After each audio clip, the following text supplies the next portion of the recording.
बरेच विद्यार्थी फॉर्म भरत असताना चुका करतात, त्याच्यामुळे शॉर्ट लिस्टमध्ये त्या विद्यार्थ्याचं नाव या ठिकाणी येत नाही. मग शॉर्ट लिस्टमध्ये नाव न आल्यामुळे त्यांना कोणतीच परीक्षा या ठिकाणी देता येत नाही. तर शिपाई या पदाचं तुम्ही जर फॉर्म भरला असेल किंवा भरत असाल तरी हा व्हिडिओ तुमच्यासाठी अत्यंत महत्त्वाचा आहे. कारण शॉर्ट लिस्टमध्ये नाव येण्यासाठी कशा पद्धतीची माहिती आपल्याला त्या फॉर्ममध्ये ॲड करायची ती संपूर्ण डिटेल्स आपण या व्हिडिओमध्ये पाहणार आहोत. तर मित्रांनो, पाहू शकता या ठिकाणी तुम्ही ज्या काही जागा आहेत त्या जागा मुंबई उच्च न्यायालयामध्ये शिपाई या पदाच्या 570 आहेत. नागपूर खंडपीठमध्ये 115 आणि औरंगाबाद खंडपीठमध्ये 202.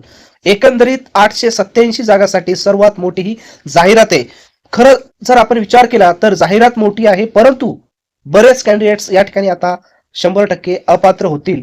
जर या गोष्टी तुम्ही केलेल्या असाल तर तुम्ही या ठिकाणी अपात्र होणार.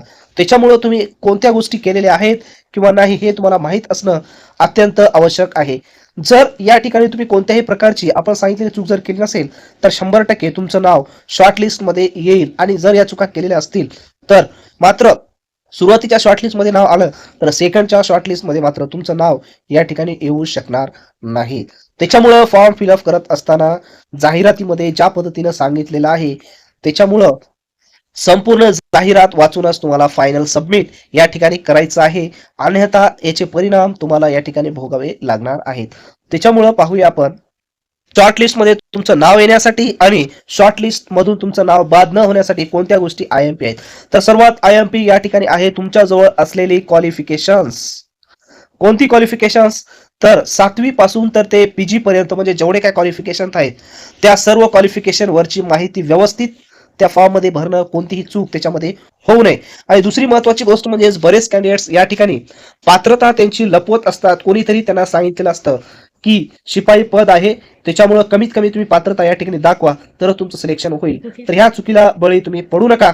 कारण जेवढी जास्त क्वालिफिकेशन असेल तेवढं लवकर तुमचं शॉर्टलिस्टमध्ये या ठिकाणी नाव येईल. त्याच्यामुळं शॉर्टलिस्टमध्ये नाव येण्यासाठी तुम्हाला कोणतीही पात्रता या ठिकाणी लपवायची नाही. जर तुम्ही पात्रता लपवली तर शॉर्टलिस्टवर परिणाम होते आणि त्याच्यानंतर मुलाखतीमध्ये देखील त्या विद्यार्थ्याची चूक मिळते. त्याच्यामुळं ऑल क्वालिफिकेशन जेवढे झालेले आहे, जेवढं तुम्ही शिक्षण शिकले, सर्व पात्रता तुम्हाला त्या फॉर्ममध्ये ॲड करायचे. आणि ॲड करत असताना त्याच्या दिनांक तुम्हाला व्यवस्थित दिनांक मार्क्स पर्सेंटेजमध्ये कन्वर्ट करून व्यवस्थित तुम्हाला फिल करायचं आहे. कॅरेक्टर सर्टिफिकेट देखील व्यवस्थित तुम्हाला घ्यायचं आहे. या सर्व गोष्टी जर व्यवस्थित असेल तर शॉर्टलिस्टमध्ये 100% तुमचं नाव येईल. आणि जर नसेल तर शॉर्टलिस्टमधून तुमचं नाव या ठिकाणी कपात होईल. त्याच्यानंतर एक्स्ट्रा ऑर्डिनरी क्वालिफिकेशन्स कोर्सेस वगैरे असतात, ते कोर्स या ठिकाणी विद्यार्थी जास्तीत जास्त दाखवतात. त्यांच्याकडे अनुभव सर्टिफिकेट नसतो तरी पण फॉर्म मध्ये आहे म्हणून यस करतात आणि माहिती फिलअप करतात. तर ज्या व्यक्तीकडे अनुभव सर्टिफिकेट नाही अशा व्यक्तीनं उगाचीच कोणतीही माहिती त्याच्यामध्ये ऍड करू नये. त्याच्यानंतर अदर कोर्सेस तुमच्याकडे नाहीत तरी त्या ठिकाणी कोर्सेस ऍड करू नका. जर ह्या गोष्टी जर तुम्ही केल्या तर शॉर्टलिस्टवर परिणाम होते आणि तुमचं नाव या ठिकाणी कटते. जरी शॉर्टलिस्ट लागली नाही तर मुलाखतीमध्ये त्याचा परिणाम होतो. चुकीची माहिती दिल्यामुळे तिथे तुम्ही त्या ठिकाणी रिजेक्ट होतात. एकंदरीत सर्व या गोष्टीचं तुम्हाला पालन करायचं आहे तुमचं नाव येण्यासाठी. शेवटपर्यंत यादीमध्ये तुमचं नाव राहण्यासाठी या सर्व गोष्टीचे पालन करा आणि आपल्या चॅनलला फॉलो करा. तसेच शिपाई या पदासाठी आतापासूनच तयारीला सुरुवात करा. शिपाई पदाचं फॉर्म भरले असेल किंवा क्लर्क या पदाचं तुम्ही फॉर्म भरला असेल तर सर्व कंटेंट्स मटेरियल आपल्या वेबसाईटवर अपडेट आहे, त्या ठिकाणी जाऊन तुम्ही डाउनलोड करू शकता. आणि तुमच्या काही समस्या असेल तर कमेंट्स बॉक्समध्ये कमेंट्स करू शकता.